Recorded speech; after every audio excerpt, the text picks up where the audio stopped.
My name is Sofia, and today I want to talk to you about the fact that we are dying of loneliness every day. But how did we get here? We, as humans, have always looked for ways to communicate with one another. It's part of our nature to long for a connection with somebody else.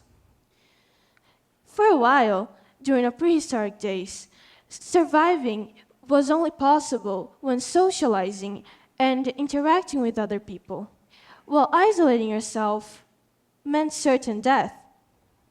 Without the conveniences that come with living in modern times, we could only stay alive by being part of a community and collaborating with other people. The concept of individualism as we know it today was only born during the Renaissance, when through self-expression and self-improvement, we started trying to assert our own personalities, show our talents, and satisfy our own personal ambitions. And we would do that by highlighting our individual selves rather than the collective. Throughout the years, this habit of self-isolation has been growing and growing to the point where it feels like we are living in a more lonesome way than ever. Think of apartment buildings, for example, which are so common nowadays. They're this one big block of concrete where lots of people live within small units. In my life, for example, I live in a block where there are 16 apartment buildings where around 10,000 people live. And even if I have lived there for over 14 years, I don't know 1% of those people. If asked, I can maybe name 5 of them. Trying really hard.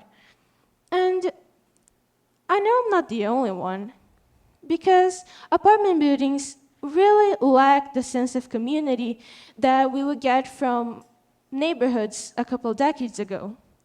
Even if you're living right next to these people, our neighbors, it feels like we're living in completely different realms.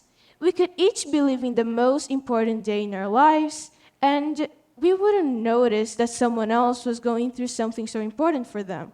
And we probably wouldn't care either. It's not lonely in the sense of lack of people. There might even be too many people.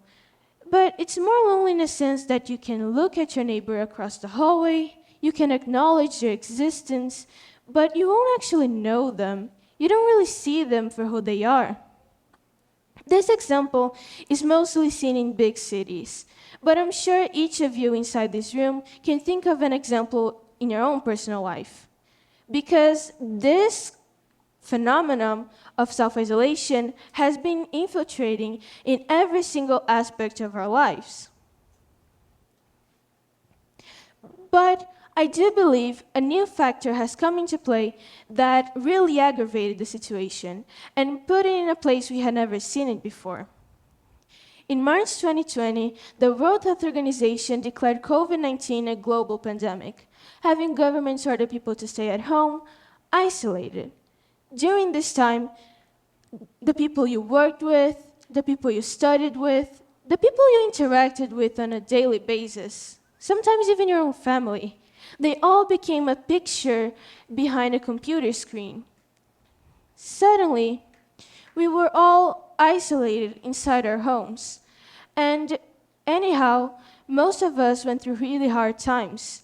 Maybe you lost your loved ones, or you yourself were infected by the virus. And many just decided it was easier to hide. It could be from themselves or from the outside world. And some of us were never quite able to bounce back from social isolation. In new research conducted in 142 countries, 1 in every 4 adults reported feeling fairly or very lonely. Also, a little over 1 in 4 adults reported feeling a little lonely, which might not seem alarming at first, but that means over half of the world is feeling lonely right now. And yet, we don't talk about it, or at least we don't talk about it nearly as much as we should. Since to talk about it usually means to admit that you feel a little lonely yourself. So, I'll start. This is me, or was me. The first picture shows a little me that was just so extroverted, She wouldn't shy away from anything, she would never struggle talking to people, and she always tried to see the best in life. The second picture is a bit different. It was taken right after the pandemic. It was my first year in my new school, and it was the first time I was able to realize just how different everything was after the pandemic. I realized I just couldn't interact with my surroundings or with my new classmates the same way I used to. I struggled to build connections with the new people who were surrounding me, and I just couldn't really seem to make any new friends. I never struggled with the academic sides of school. I was able to keep my grades stable, and I was what I believe was a good student. But fitting into this new social environment was one of the hardest tasks I had to tackle right after getting into my teenagehood. And things are better now. They're much better now, in fact. But I still feel lonely sometimes, and it's not something I can avoid. I don't think it's something anyone can avoid. I'm sure each of you can think of some moment in this past maybe 3 months where you felt lonely to a certain degree. It's just natural to our species at this point. But I just try to avoid it because I know that living inside that little bubble did no good to me, or to anyone else who goes or went through a similar situation. Loneliness and prolonged social isolation are equivalent to smoking 15 cigarettes a day.